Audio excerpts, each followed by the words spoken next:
सभी का स्वागत। मैं हूं भूपेश कोहली। पैंगोंग विवाद और वापसी। जी हां, पिछले 9 महीने से पैंगोंग के जिस विवाद को लगातार चीन उलझाए रखे हुए था, उसे अब खुद ही समेटने में लग गया है। 1962 का भारत समझने की भूल कर बैठे चीन को नवे दौर की कमांडर वार्ता के लहजे से शायद समझ में आ गया था कि अब घुड़की धमकी और चालबाजी से 9 महीने तो कट गए, लेकिन अब वार्ता को जमीनी हकीकत देनी होगी। और इसलिए 24 जनवरी की वार्ता के बाद 10 फरवरी से अचानक चीन ने अपना फ्रंटलाइन टुकड़ियों और टैंक्स को पूर्वी लद्दाख के विवादित इलाकों से पीछे हटाना शुरू कर दिया। चीन को फिंगर 8 के उस पार जबकि भारतीय सेना फिंगर 3 की अपनी पोस्ट पर जमी रहेगी। भारतीय सेना ने चीन को अप्रैल 2020 वाली स्थिति बहाल करने को भी कहा है। दरअसल विवाद 5 मई 2020 को पैंगोंग इलाके में फिंगर 4 के पास पेट्रोलिंग के समय एक झड़प के बाद ही शुरू हुआ था, जब चीन ने लाइन ऑफ एक्चुअल कंट्रोल को नकारते हुए फिंगर 4 तक अपने कैंप बना लिए। कमांडर स्तर की वार्ताओं और विदेश मंत्रियों की कई दौर की मशक्कत के बाद आखिर चीन को झुकना ही पड़ा और डोकलाम के बाद अब लद्दाख में चीन को एक नैतिक शिकस्त जरूर मिली है।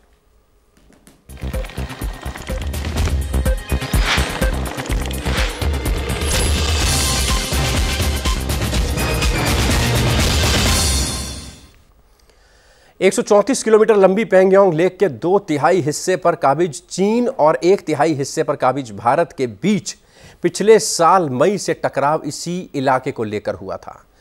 अप्रैल में कोरोना काल के समय चीन ने फिंगर 8 तक बढ़ते हुए 4 तक अपनी सेनाएं तैनात कर दी थी और भारतीय सैनिकों को पेट्रोलिंग से भी मना कर दिया था। विवाद लद्दाख की गलवान घाटी में भी हुआ और 15 जून की भिड़ंत सभी को याद है, जिसमें भारत के 20 जवान शहीद हुए। यहां से मामला बिगड़ता चला गया। चीन ने लगातार सेना, मिसाइल्स, टैंक की तैनाती बढ़ाई तो जवाब में भारतीय सेना ने भी ऊंचाई की चोटियों पर कब्जा जमाना शुरू कर दिया।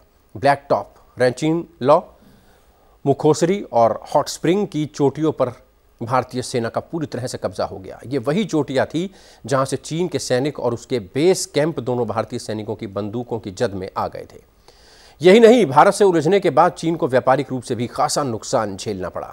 भारत के साथ चीन के आर्थिक रिश्तों में वो गर्माहट भी अब नहीं रही थी जो पहले थी। 200 ऐप पर पाबंदी, निर्माण से जुड़े ठेके रद्द कर दिए गए और दक्षिणी चीन सागर में बढ़ती अमेरिकी दिलचस्पी का हिस्सा बनकर भारत ने पहले ही चीन की नकेल कस रखी है। शायद दक्षिण एशिया में अमेरिकी रुख को भांप कर ही चीन ने फिलहाल भारत से टकराव टालने का मन बना लिया और अपना बोरी बिस्तरा समेटने में ही भलाई समझी।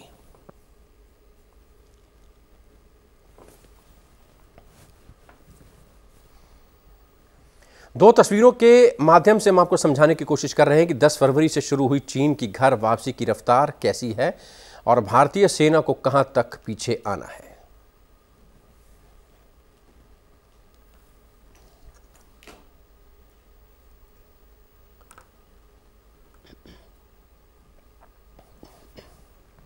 पैंगोंग विवाद वापसी। चीन ने अपनी घर वापसी शुरू कर दी है। पिछले 9 महीने से भारतीय जमीन पर कब्जा जमाए चीन ने अपनी सेनाओं को पीछे हटाने की शुरुआत कर भारत से भी वैसा ही करने की उम्मीद की है।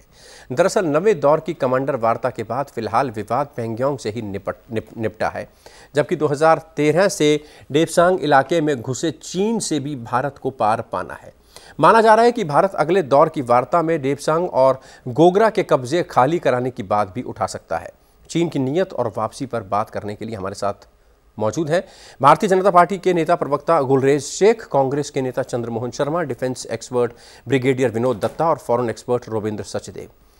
तमाम मेहमानों का बहुत बहुत स्वागत है। गुलरेज, पूर्वी लद्दाख से बोरी बिस्तरा सिमटने लगा है चीन, टैंक, सैनिक वापसी। भारतीय सरकार की अगर बात करें तो कूटनीतिक जीत मानते हैं इसको? भारतीय सरकार की भी कूटनीतिक जीत है, हमारे जो वीर दल है, वीर सैनिक है, उनके पराक्रम की जीत है। एक एकता जो है, भारत का जो साहस है, भारत का मनोबल है, तो समूची भारतवर्ष की 132 करोड़ जो जनता है उसकी जीत है। और आप ये देखिए कि आज जो विजुअल्स आ रहे हैं उसको कोई नहीं नकार सकता। अभी तक कितनी सारी बातें की गई, लेकिन हम तब भी यह कहते थे कि 1 इंच भी भारत भूमि की हम जाने नहीं देंगे। अब आप देखिए कि चीन जो अभी तक इतना ज्यादा तो उग्रवाद सुचारू था, आज क्यों हट रहा है? आज इसलिए हट रहा है क्योंकि हमने जिस प्रकार से कूटनीतिक रूप से और सामरिक रूप से चीन को घेरा, चीन के पास विकल्प कम ही बचे थे कि आगे कुछ और कर पाए, तो पीछे जाने में ही उसने बेहतरी समझी। भारत सरकार जिस तरह से अडिग थी कि हम अपनी भूमि का 1 इंच का हिस्सा भी चीन को नहीं लेने देंगे, उस बात को लेकर चीन को भी इस बात को मालूम पड़ गया अब कि भाई ये भारत वह भारत नहीं है जो हमेशा गिव अप करता था, यह भारत वह भारत है जो अपनी जो संप्रभुता है उसके साथ बिल्कुल भी कॉम्प्रोमाइज नहीं करेगा। यह चीन को और अंतरराष्ट्रीय बिरादरी को बड़ा स्पष्ट संदेश गया। उसके अलावा हमने जिस प्रकार की कूटनीति की, चाहे वह क्वाड के माध्यम से की हो, चाहे साउथ चाइना सी में की हो, चाहे फिर अमेरिका और वेस्टर्न कंट्रीज के साथ की हो, उन सब का मिला जुला परिणाम है कि आज चीन को मुंह की खानी पड़ी है। और पॉलिटिकली भी आप बात करें तो चीन हार गया। क्यों बोल रहा हूं ये बात? क्योंकि देखिए, कोई भी आप सैन्य कार्रवाई करते हैं, कोई भी आप किसी तरह से भी तनातनी का जिसको कहते हैं वह वाला वाकया करते हैं, तो उसके पीछे कुछ ना कुछ पॉलिटिकल मोटिवेशन होता है।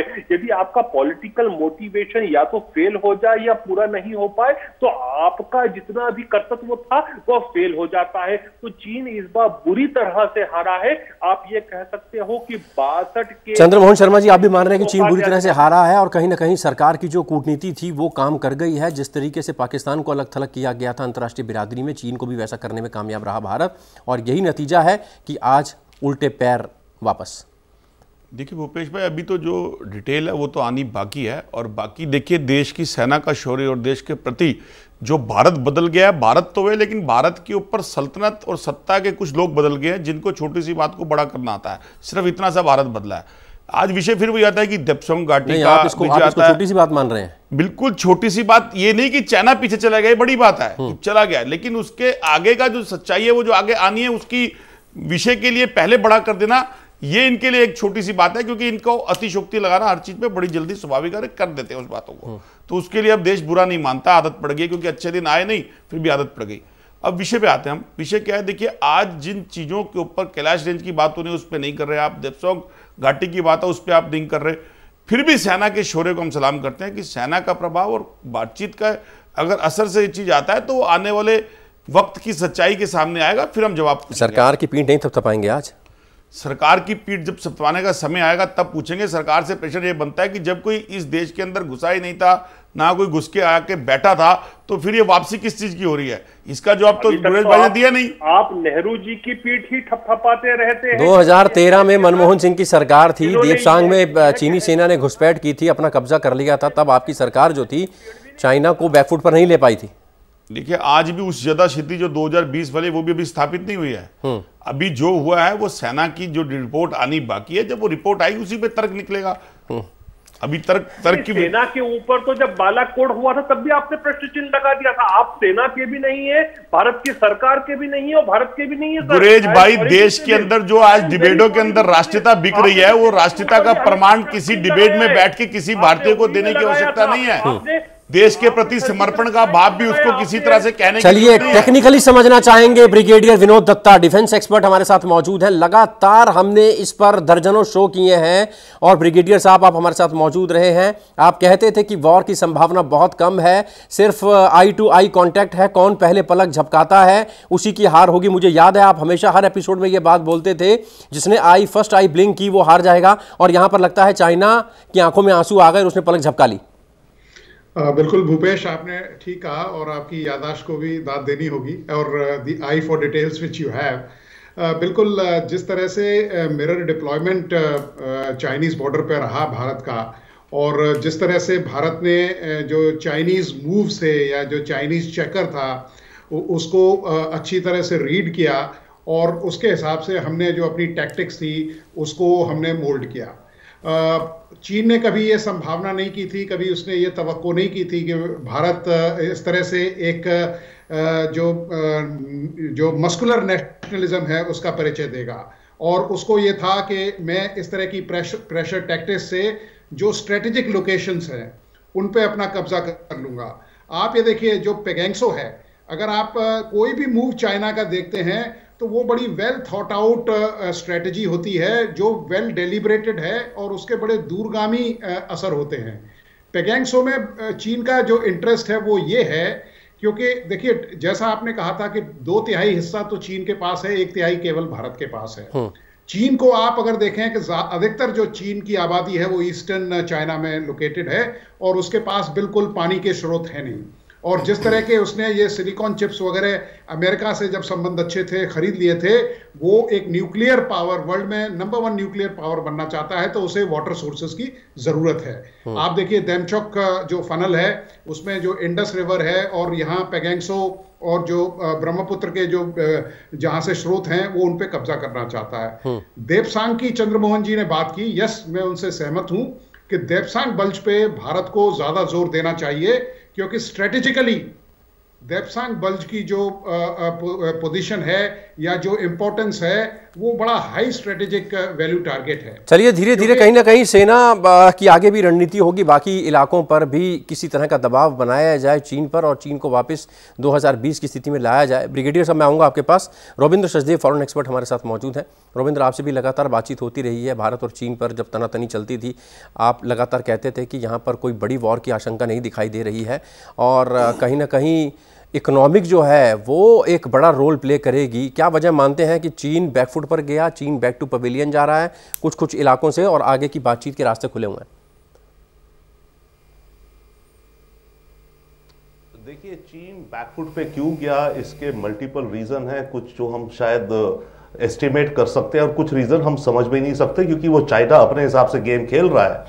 राइट, कुछ कारण जिस कारण चाइना वापस गया है, मेरे से पहले डिस्टिंग्विश पैनल ने उस पॉइंट को रखा है।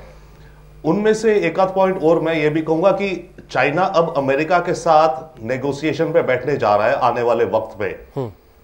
तो चाइना एक तरह से अपना माहौल, अपनी इमेज या अपनी सिचुएशन थोड़ी सी शांत करना चाह रहा है ताकि वो जब अमेरिका के साथ अपनी नेगोशिएशन करे तो उस पे ये इल्जाम थोड़ा कम आए कि वो एक्सपेंशनिस्ट पावर है, जो कि साउथ चाइना से लेके ताइवान से लेके भारत के साथ सब देश, साउथ चाइना सी सब देशों में वो एक्सपेंशनिज्म कर रहा है और अपने नेबर्स को बहुत ही मिलिटरीली डोमिनेट कर रहा है। राइट, वो अपनी छवि थोड़ी सी उसको सुधार रहा है क्योंकि उसे बाइडेन से नई डील करनी है। पर इसके अलावा इकोनॉमिक इंपैक्ट डेफिनेटली यस कुछ रहा होगा। मैं ये एक अलग बात कहना चाहता हूं इस समय। मेरे विचार से देखिए हमें और चाइना को दोनों को ये नहीं पता कि हमारी actual line of actual control है क्या, आई थिंक डिफाइंड ही नहीं है। Right, by all means. अब मुझे आप एक चीज बताइए, जैसे कह रहे हैं कि गलवान में 1.5 किलोमीटर का इलाका है between Indian and Chinese forces, जिसको कहा जा रहा है no man's land for example. इसी तरह से आप जो ये फिंगर्स की पैंगसोंग लेक की बात हो रही है, अब हम कहेंगे हम फिंगर 3 पे आ जाएंगे और वो फिंगर 8 के आगे नहीं आएंगे, तो ये जो 4 फिंगर्स का एरिया होगा, जितना भी जितने भी किलोमीटर होगा, इस पे ना चाइनीज आएंगे ना भारतीय जाएंगे, हमारे सोल्जर्स पेट्रोलिंग जो जैसे पहले करते थे। तो मेरे विचार से अब ये वक्त आ गया है कि हमें ये सोचना चाहिए कि लाइन ऑफ एक्चुअल कंट्रोल का मतलब क्या है।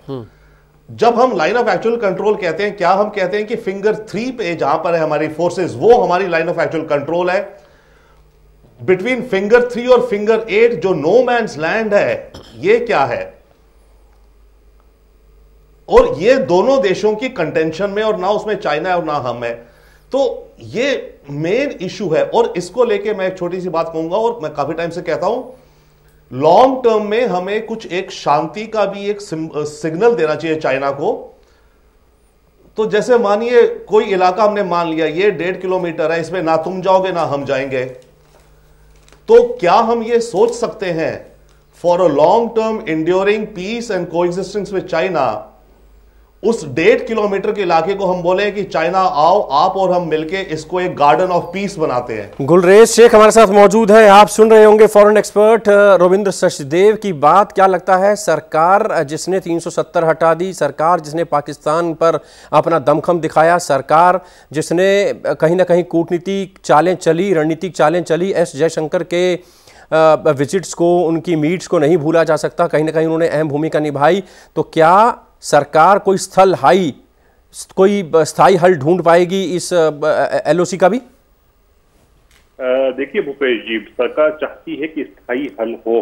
आपको ये भी पता होगा कि पहले बांग्लादेश और भारत के बीच में भी बहुत सारे जो बॉर्डर्स के एरियाज थे उनको लेकर कॉन्फ्लिक्ट थी। मोदी जी की सरकार ने ही उसको भी रिजॉल्व किया। तो हम चाहते हैं और वक्त के साथ यह भी होगा कि वहां पर भी LAC को LOC में तब्दील किया जाए।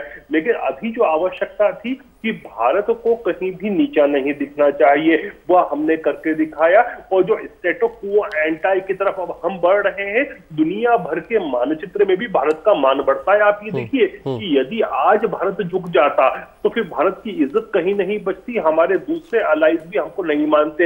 हमने लगातार एक साथ 2 बार दिखा दिया। पहले डोकला में जो हुआ उसमें भी हम आईबॉल टू आईबॉल खड़े रहे और हमने ब्लिंक नहीं किया, तो चाइना को फाइनली पीछे हटना पड़ा। और अब यहां पर भी ये हुआ। तो अब चाइना भी ये समझ गया है कि भारत वो वाला भारत नहीं है जो हर चीज में कॉम्प्रोमाइज कर सकता है। तो अब चाइना के भी मुझे उम्मीद है कि रुख में परिवर्तन आएगा, क्योंकि देखिए फाइनली पीस एंड ट्रैंक्विलिटी जो है जितनी हमारे लिए महत्वपूर्ण है उतनी चाइना के लिए भी इंपॉर्टेंट है। आऊंगा आपके पास। ब्रिगेडियर साहब हमारे साथ मौजूद हैं। ब्रिगेडियर साहब, ड्रैगन पर भरोसा नहीं किया जा सकता, लेकिन ये जो हो रहा है इसकी पूरी मॉनिटरिंग चल रही है और फिजिकली वेरिफिकेशन ड्रोन और सैटेलाइट के जरिए तस्वीरें ली जा रही हैं, तस्वीरें देखी जा रही हैं, पूरी मॉनिटरिंग चल रही है, कहीं कोई कोताही नहीं बरती जाएगी। और ये हमारे जहन में पूरी तरह से व्याप्त है कि हम इस पर ड्रैगन पर भरोसा नहीं कर सकते।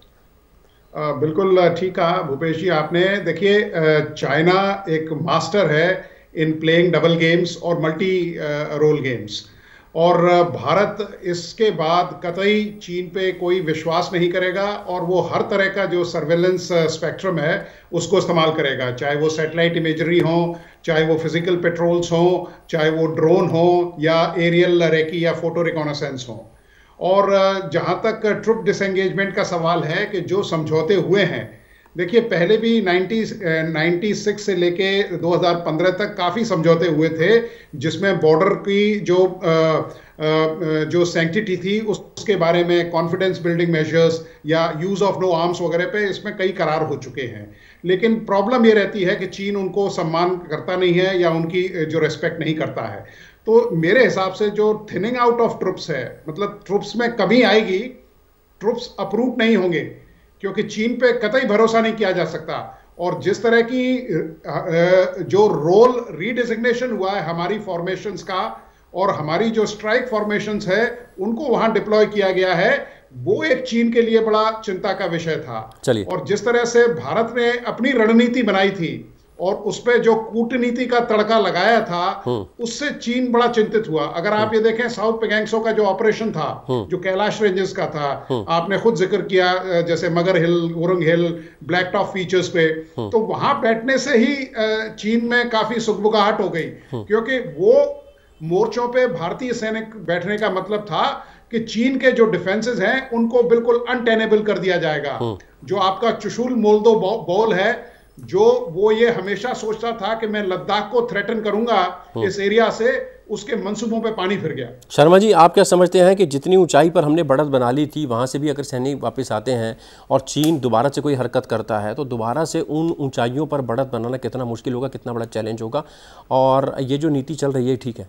देखिए, उस कूटनीति के अंदर इस बात का ध्यान रखना बहुत जरूरी है क्योंकि चाइना पे विश्वास करना किसी भी तरीके से लाजमी नहीं है, क्योंकि वो भूटान, अरुणाचल प्रदेश, असम, तिब्बत को भी कब्जा करने की बात करता है। और जो एज हमारे पास थी, जो सेना को एज थी, अब वो किसके हिसाब से आगे हम हासिल करेंगे ये वक्त आएगा। अब पेशेंट वहाँ पर ये भी उठ जाता है कि जो कैलाश रेंज की हमारी पहले बात होती रही है वो भी हम बात कर रहे हैं, क्या अब जो फिंगर 8 तक के अंदर कौन सी सेना जाएगी, किसको जाने का अधिकार दिया जाएगा? अब प्रश्न तो जो हैं वो उठेंगे, लेकिन उसके साथ साथ जो सेना के शौर्य की, जो कूटनीति के साथ जो जीत हासिल हुई है उसके लिए बिल्कुल हम सलाम करते हैं। लेकिन इन प्रश्नों का जवाब सरकार को देना पड़ेगा क्योंकि इस चीज के लिए, किस चीज के लिए आप इस चीज को हासिल कर रहे हैं वो बताना पड़ेगा गुरेज भाई आपको। चलिए गुलरेज भाई, अप्रैल 2020 पहले कहते थे कि चाइना एक कदम पीछे नहीं हट रहा, चाइना आंख में आंख डाल के बात कर रहा है, हमारी हिम्मत नहीं हो रही, प्रधानमंत्री की हिम्मत नहीं हो रही चाइना से बात करने की, प्रधानमंत्री एक शब्द भी नहीं बोलते हैं।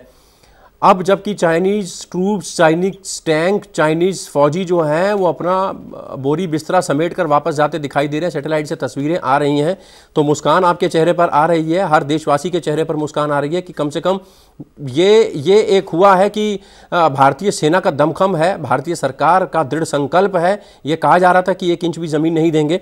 उम्मीद सरकार से यही है कि अप्रैल 2020 की स्थिति तक चाइना को ले आए। हो पाएगा? मुझे उम्मीद है कि महीने भर के अंदर, आप ये नहीं सोच सकते कि 1-2 दिन में हो जाएगा, लेकिन महीना 1.5 महीना के अंदर स्टेटो को एंटाई जो था वह स्थापित हो जाएगा। और अब जो है वह चाइना की आगे कुछ भी हरकत करने से पहले 50 बार सोच रहा है, क्योंकि चाइना की जो बेइज्जती 2-2 बार हुई है, पहले डोकला में हुई थी और अब यहाँ पर लद्दाख में हुई है, तो चाइना नहीं भूल सकता, क्योंकि चाइना अपने आप को रीजनल पावर नहीं वर्ल्ड पावर की तरह दिखाता है। वो वर्ल्ड पावर को इस प्रकार से सिमट जाना और बोरिया बिस्तर लेके जाते हुए देखना, ये दुनिया के लिए भी एक मजे की बात है। वो उसका इम्पैक्ट जो है चाइना की जो दादागिरी है साउथ चाइना सी में और दूसरे एरिया में, इस पर भी पड़ेगा। तो चाइना अब अगली बार ऐसी स्थिति में खुद को नहीं लाएगा। जहां तक बात है विश्वास करने की, चीन पर विश्वास नहीं है। 62 के बाद 2020 तक जितना भारत से विश्वास बनाया था उससे वापस खो चुका है, और मुझे नहीं लगता कि अगले 50 वर्ष में भी चाइना वो वापस विश्वास स्थापित कर पाएगा। तो चाइना के साथ बहुत ज्यादा जागरूक रहकर, विजिलेंट रहकर भारत सरकार कूटनीति भी कर रही है और रणनीति भी कर रही है। रविंद्र, आपने जैसा कि कहा कि चाइना पर उतना भरोसा नहीं किया जा सकता, उसकी आगे की रणनीति क्या होगी वो चाइना समझ रहा है और कहीं ना कहीं इसके पीछे कोई रणनीति है। अब जब आपने बताया कि चाइना को टेबल शेयर करनी है अमेरिका के साथ, कॉन्फ्रेंस करनी है, बातचीत करनी है, उसका एजेंडा क्या रहेगा? और ये जो ट्रूप्स वापस जा रहे हैं, इसकी वापसी को चाइना किस तरीके से पेश करेगा अमेरिका के सामने?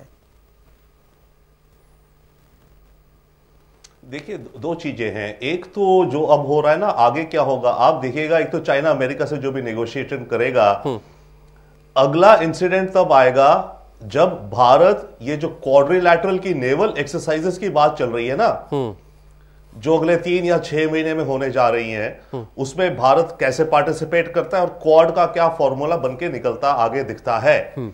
अगर भारत उसमें ज्यादा सक्रिय होगा, जो होगा शायद मोस्ट प्रोबेबली, तब हम एक्सपेक्ट कर सकते हैं कि चाइना फिर से कोई ना कोई मिस एडवेंचर करेगा भारत के साथ। इसका आप ऑलमोस्ट रिटर्न में ले लीजिए, उसके आसपास, उसके आगे पीछे, तो ये तो होगा हमारे साथ फिर से। दूसरी बात, चाइना ने ये जो गेम खेली, मानिए गलवान, किस लिए कर रहा है चाइना? उसे 10 किलोमीटर 100 किलोमीटर चाहिए, क्यों चाहिए? चाइना का कोर इंटरेस्ट यहां पर है कि अपना चाइना पाकिस्तान कॉरिडोर को टोटली सॉलिडिफाई कर ले। तो मेरे विचार से चाइना अगर पीछे भी जा रहा है, तो चाइना ने कम से कम पिछले 1 साल पहले जो उसके कॉरिडोर की सिचुएशन थी, उसके कंपैरिजन में चाइना ने अपनी सिक्योरिटी को इंप्रूव कर लिया है मेरे विचार से। ओके, तभी वो पीछे जा रहा है, अदरवाइज चाइना नहीं जाता, क्योंकि चाइना कोर इंटरेस्ट है अपना वो connectivity link to the warm waters Gwadar port रहे। उसके अलावा आई मीन ईगो है, ये है, वो तो अलग चीज है, बट रियल जियोपॉलिटिक्स होती है। असली आपको क्या चाहिए? तो असली गेम जो चाइना को, एक तो वो चाहिए ना अपने कॉरिडोर की सेफ्टी, तो वो उसने पिछले 1 साल में, आज चाहे वो पीछे भी जा रहा है, पर जो भी गेम चल रही है इस इलाके में, वहां पर उसने अपनी पोजीशन अपनी सेफ्टी के लिए इंप्रूव कर ली। चलिए वो ठीक है, हमने भी अपनी सेफ्टी की कुछ इंप्रूवमेंट कर ली है, हमने अपनी मस्कुलर पॉलिसी दिखाई है। अब आने वाले कुछ वक्त में जब क्वाड का मीटिंग्स वगैरह होंगी, तब फिर से ये मामला आएगा, मतलब चाइना फिर से कोई ना कोई हमारे साथ मिसचिफ करेगा। चलिए, अब चाइना दोबारा ऐसी हरकतें कर सकता है। फिर से एक बार ब्रिगेडियर दत्ता साहब, फील्ड कमांडर्स रोजाना बातचीत कर रहे हैं, इसका भी फायदा अपने अपने तरीके से, और आने वाले दिनों में अगर ऐसी बातचीत जारी रहती है तो ये बातचीत कितनी सफल होगी, और क्या ये बातचीत किसी एक निर्णायक नतीजे पर पहुंचने में कामयाब होगी? बिल्कुल, देखिए, जो मिलिट्री लीडरशिप है, आर्मी में एक बड़ा अच्छा सिस्टम है कि जो हमारे अपोजिट जो मिलिट्री कमांडर्स होते हैं, उनके पर्सनालिटी कार्ड्स बनाए जाते हैं। और आप ये देखिए, डोकलाम फेम के जो जनरल साहब थे चीनी सेना के, उनको ये साउथ वेस्टर्न कमांड जो थिएटर कमांड थी उसमें लाया गया। हमारी जो लीडरशिप रही है, मिलिट्री लीडरशिप, वो भी बड़े आला दर्जे की है। जनरल जोशी साहब देखिए, अब आप GOC 14 कोर रहे हैं, उसके बाद वो नदन आर्मी कमांडर हैं। अभी जो जनरल PG मेनन है, बहुत ही मेरे बड़े अच्छे मित्र हैं, और उन्होंने काफी काम किया है मेरे साथ। तो बड़ी जो हमारी एग्रेसिव लीडरशिप है, या जो हमारी स्ट्रांग मिलिट्री लीडरशिप रही है, वो भी एक कारण बना है, क्योंकि चीन ने ये भांप लिया था कि अब ऐसा कोई ऑपरेशन मुमकिन नहीं है जहां भारतीय इलाके में कोई परिंदा पर भी मार सकता है। तो ये एक बहुत बड़ा वो फैक्टर रहा है चीन के जो पीछे हटने में, क्योंकि चीन नहीं चाहता, और चीन देखिए दोनों countries they can not afford a war, दोनों कंट्रीज नहीं कर सकती, because warfare is a very costly hobby. वो जमाने लग गए जब warfare was a very very affordable price tag it had. अब ऐसा नहीं है। आजकल देखिए, आप मिसाइल्स देखिए, आपके जो हवाई जहाज हैं या जो और एमिनेशन है, स्मार्ट एमिनेशन है, प्रिसीशन एमिनेशन है, it cost nation very dearly. Gulrez भाई, सरकार इस समय कंफर्टेबल रहेगी, सेना थोड़ा को कंफर्टेबल रहने की जरूरत है, या अभी और ज्यादा अलर्टनेस की जरूरत है? क्या समझते हैं आगे की सरकार की रणनीति क्या रहेगी? नहीं, कंफर्ट लेवल की कोई बात ही नहीं है। अलर्टनेस पूरी तरह से चौकसी रखनी है। और आप ये मान के चलिए कि इसका एक सबसे ज्यादा पॉजिटिव एस्पेक्ट ये हुआ, और विनोद जी और रविंद्र जी भी शायद इस बात को मानेंगे, कि भारत सरकार पे जिसको हम कहते हैं ना कि दो आंखों की शर्म होना, वह भी अब खत्म हो गई है चाइना के प्रति। अब चाहे क्वाड का मामला हो, अंतरराष्ट्रीय समीकरण चीन के विरुद्ध बनाना हो, चाहे फिर जो मस्क्यूलर पॉलिसी को दिखाना हो, या क्वाड जैसी स्थिति को करना हो, अमेरिका के साथ जाकर सीधे सीधे इजरायली ड्रोन खरीदना हो, यह सब सामने अब खड़े होकर बात कर रही है भारत सरकार। जो दो आंखों का एक पर्दा था वह खत्म हो गया है, और चीन को भी अब समझ में आया है कि भारत अब मस्क्यूलर पॉलिसी ही अपनाएगा। तो चौकन्ना रहने की जरूरत है, और आगे आने वाले कई दशकों तक के चौकन्ना रहना पड़ेगा, क्योंकि अब जो ये कोल्ड वॉर है यूनाइटेड स्टेट्स और चाइना के बीच, कुछ दशकों तक चलेगी। ऐसा नहीं है कि 5-7 साल में खत्म होगी, और सबके अपने अपने खेमे निश्चित हैं। चंद्रमोहन शर्मा जी, यहाँ पर ये समझ में आ रहा है मेरे को सरकार की तरफ से, गुलरेज भाई जो बता रहे हैं, उनका ये कहना है कि यही सेना थी, यही मनोबल था, यही ताकत थी सेना के पास, लेकिन राजनीतिक इच्छा शक्ति नहीं थी चाइना की आंख में आंख डालने की, चाइना को सामने बैठकर उसको दो टूक बात समझाने की, चाइना को मसल्स दिखाने की। ये हमारी स्ट्रेटेजी में नहीं था। ये अब आया है, इस वजह से चाइना को भी समझ में आ रहा है कि अब बात थोड़ी बिगड़ती जा रही है। भूपेश जी, ना तो पहले कभी इच्छा शक्ति में कमी रही, ना आज रही सेना की। 1962 सेना की नहीं, सेना की तो मैं कह रहा हूं कि सेना की ताकत तो पहले भी यही थी, सेना की स्ट्रेटेजी पहले भी यही थी, लेकिन राजनीतिक इच्छा शक्ति नहीं थी। मैं ये कह रहा हूं, उस चीज को बड़ा करके नहीं दिखाया गया था। आज देखिए फिंगर आर्ट से फिंगर आर्ट को बफर जोन बना दिया गया। उसके ऊपर गुरेज भाई महावीर त्यागी ने संसद में बोली है ये बात। गुरेज भाई जो बात पूछ रहे उसकी जवाब दीजिए ना। बफर जोन जो आपने 3 से 8 तक फिगर जोन में बनाया, जिसकी जो डेप्थ की बात, उस पर आपने जवाब नहीं दिया अभी। और जिस बात को आप कह रहे हैं वो सेना का शौर्य 1962 के अंदर भी दिखा था, ये नहीं कि नहीं है। सेना ने अपने शौर्य की कभी कमी नहीं करी है, और इच्छा शक्ति के अंदर बड़ी बहस और ज्यादा बड़ी हो सकती है, लेकिन फिलहाल वक्त की कमी है। विपक्ष का कहना है कि हम देश के साथ खड़े हैं, हम सरकार के साथ खड़े हैं, लेकिन सेना और सरकार को यह जिम्मेदारी तय करनी होगी कि अप्रैल 2020 की स्थिति चाइना तय करे, चाइना को वहां तक जाना होगा। सरकार कह रही है निश्चिंत रहिए, जहां पर अब शुरुआत हुई है, कुछ इलाके खाली हुए हैं, कुछ फिंगर्स खाली हुई हैं, वैसे ही देखते देखते अप्रैल 2020 की स्थिति में भी चाइना को लेकर जाएंगे। सरकार आंख में आंख डालकर और कंधे पे हाथ रखकर चाइना की बात करती है। अब एक्सपर्ट्स का कहना है कि ये एक बड़ी प्रक्रिया है और चाइना पर भरोसा नहीं किया जा सकता है। चाइना आने वाले दिनों में कुछ ऐसी हरकत कर सकता है, इसलिए हमको अलर्ट रहने की जरूरत है। फिलहाल गुलरेज शेख, बहुत शुक्रिया भारतीय जनता पार्टी से आपका। चंद्रमोहन शर्मा जी, आपका बहुत शुक्रिया। Brigadier Vinod Dutta, expert comments के लिए आपका बहुत शुक्रिया। और रविंद्र सचदेव, आसानी से हमको फॉरेन एक्सपर्ट्स के तौर पर हमको अंतर्राष्ट्रीय चीज़ों को समझाने के लिए आपका बहुत बहुत शुक्रिया। फिलहाल बड़ी बहस में अभी के लिए इतना ही, दीजिए इजाज़त। ब्रेक के बाद खबरों का सिलसिला जारी रहेगा, आप चलते रहिए। सहारा न्यूज़ नेटवर्क के साथ इजाज़त।